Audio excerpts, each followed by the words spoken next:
Hello दोस्तों, मैं हूं आर्य। आज है 4 जनवरी 2025 और रोज की तरह आज फिर मैं आ गया हूं आपके सामने लेकर आज के सारे इंपॉर्टेंट करंट अफेयर्स। तो चलो शुरू करते हैं। दोस्तों, सबसे पहले हम बात करेंगे ब्लूबर्ड उपग्रह के बारे में। ब्लूबर्ड अमेरिका की एक कम्युनिकेशन सैटेलाइट है। ये इंपॉर्टेंट इसीलिए है क्योंकि इसे इसरो लॉन्च करने जा रही है। ये सैटेलाइट अंतरिक्ष से सीधे फोन कॉल को सक्षम करेगा।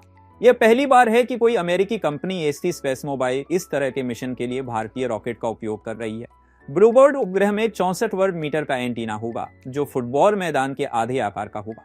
इसका वजन करीब 6000 किलोग्राम होगा। और हाँ, क्या आपको याद है कि अभी कुछ दिन पहले 30 दिसंबर को इसरो ने अपना पहला स्पेस डॉकिंग मिशन लॉन्च किया है, जिसके सफल होने पर भारत, रूस, चीन और अमेरिका के बाद स्पेस डॉकिंग करने वाला के दुनिया का चौथा देश बन जाएगा। क्या आपको इस मिशन का नाम याद है? अगर याद है तो कमेंट में लिखो, नहीं याद तो डिस्क्रिप्शन चेक करो। दूसरी करंट अफेयर्स में चलते हैं चीन की तरफ। तो दोस्तों, चीन दुनिया के लिए फिर से एक नई बीमारी लेकर आया है। चीन में एक नए वायरस, जिसे ह्यूमन मेटानियोमो वायरस या HNPV वायरस कहा जा रहा है, से लोगों की मृत्यु हो रही है। इस वायरस का कोई इलाज या वैक्सीन अभी हमारे पास नहीं है। यह वायरस भी करीना की तरह ही रेस्पिरेटरी सिस्टम पर असर करता है। भारत में इसका पहला केस बेंगलोर में आ चुका है। इससे याद आया कि हाल ही में WHO ने भारत को ट्रैकोमा फ्री देश घोषित किया है। अब आप बताइए कि हाल ही में WHO ने किसे मलेरिया फ्री देश घोषित किया है। चलिए अब हम चलते हैं तीसरे करंट की ओर, जिसमें एक प्रमुख नियुक्ति हुई है। एयर मार्शल जितेंद्र मिश्रा ने एयर मार्शल पंकज मोहन सिन्हा का स्थान लेते हुए भारतीय वायुसेना की वेस्टर्न एयर कमांड की कमान संभाली है। चलो मैं आपको बताता हूं कि पश्चिमी कमान का महत्व क्या है। यह भारत की पश्चिमी सीमाओं, पाकिस्तान और चीन की सीमाओं की रक्षा के लिए उपस्थित है, जिसमें लद्दाख, जम्मू और कश्मीर, पंजाब और राजस्थान जैसे क्षेत्र शामिल हैं। यही प्रमुख कमांड है जो युद्ध के समय सबसे महत्वपूर्ण हो जाती है।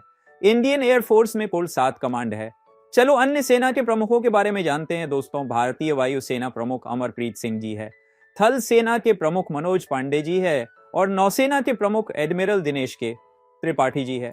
और हाँ, क्या आपको याद है कि हाल ही में CRPF के डायरेक्टर जनरल के रूप में शहर विट्ठल कुमार जी को नियुक्त किया गया है।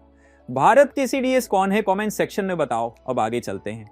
चौथे करंट में पहली बार गुजरात सरकार और bird conservation society of Gujarat 3 से 5 जनवरी तक जामनगर के समुद्री राष्ट्रीय उद्यान और समुद्री अभयारण्य में कोस्टल और वेडर पक्षियों की जनगणना करने जा रही हैं। क्या आपको याद है कि हाल ही में वन्यजीव संरक्षणवादियों की एक टीम ने पहली बार गंगा ब्लाइंड डॉल्फिन को टैग किया और हरियाणा सरकार ने 21वां पशुधन जनगणना अभियान शुरू किया। पांचवें करंट अफेयर्स में इसरो जनवरी में अपना 100वां रॉकेट लॉन्च करके इतिहास रचने जा रहा है।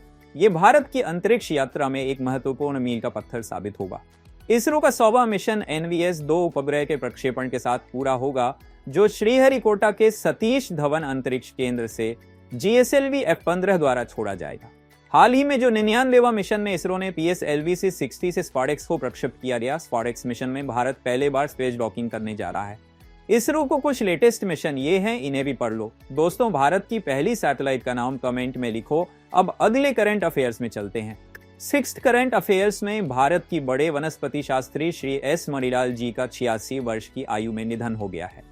दोस्तों, क्या आप वनस्पति शास्त्री के S मणिलाल के बारे में जानते हैं? नहीं जानते तो मैं बताता हूं। प्रख्यात वनस्पति शास्त्री के S मणिलाल, जिन्हें हॉर्ट्समाला बारिकस्ता अंग्रेजी और मलयालम में अनुवाद करने के लिए जाना जाता है, इन्हें 2020 में पद्मश्री पुरस्कार एवं officer of the order of orange Nassau पुरस्कार से सम्मानित किया गया था।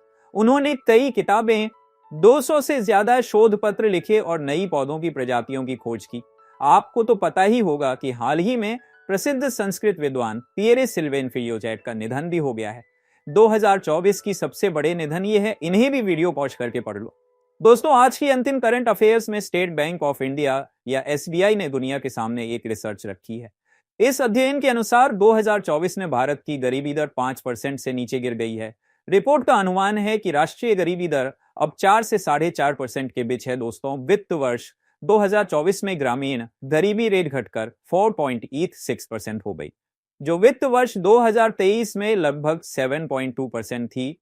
शहरी गरीबी में भी कमी देखी गई, जो वित्त वर्ष 2024 में घटकर 4.09% हो गई है। दोस्तों, अब सवाल है कि आखिर ये गरीबी रेखा है क्या? तो गरीबी रेखा में वो सभी परिवार आते हैं जो शहरी क्षेत्रों में एक 944 रुपए और ग्रामीण क्षेत्रों में एक 632 रुपए से कम कमाते हैं।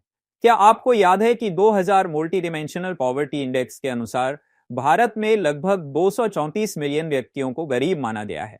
तो दोस्तों ये थे आज के महत्वपूर्ण करंट अफेयर जो आपकी परीक्षा के लिए अति महत्वपूर्ण है। तो इन्हें रिवाइज करने के लिए आप हमारी वेबसाइट prepareeasy.com क्विज लगा सकते हैं। तो फिर मिलते हैं तब तक के लिए बाय बाय।